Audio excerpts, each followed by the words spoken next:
This was a solemn weekend for Canada's Navy. The Royal Canadian Navy paused today, their first Sunday in May, to remember the sacrifice and heroism of the men and women who fought in the Battle of the Atlantic. Al Sweeney is covering that story tonight and joins us live in studio with the details. Al?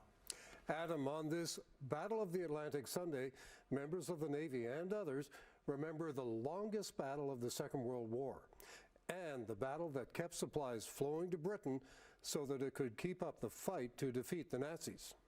HMCS Ottawa, 13th September 1942. From the deck of HMCS Haida, an historic ship famous for its role in the Battle of the Atlantic, HMCS Weyburn, 22nd February 1943. Members of today's Royal Canadian Navy rang a bell and dropped a flower for each of the 34 Canadian ships sunk in the battle. And remember the 4,600 Canadian men and women who died, but helped make Canada a naval power and a more independent country.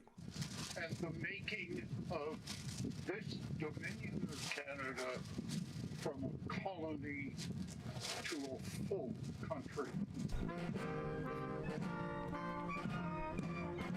HMCS Star held a solemn ceremony to mark the battle's 80th anniversary. The battle started in September 1939 and ended in 1945 as warships escorted convoys past German submarine wolf packs in the brutal conditions of the North Atlantic to carry vital supplies to Britain. I do this for him. Ron Seeger remembers his father as a Battle of the Atlantic veteran, as he and other Navy vets reflect on the anniversary. They escorted all the supplies that Great Britain and Europe needed from North America. Because they were to a heck of a lot of agony and misery. The Canadians earned the respect of other sailors, including a 100-year-old veteran of the U.S. Navy's war in the Pacific. I was just glad I wasn't in the Atlantic.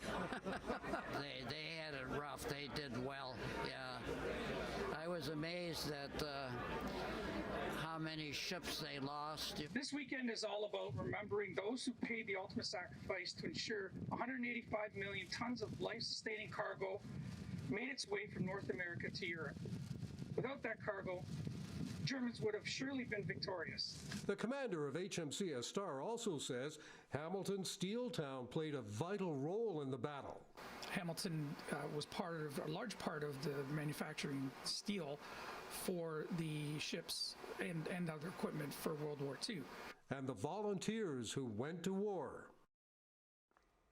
So these Navy vets called this Battle of the Atlantic Sunday a hallowed anniversary.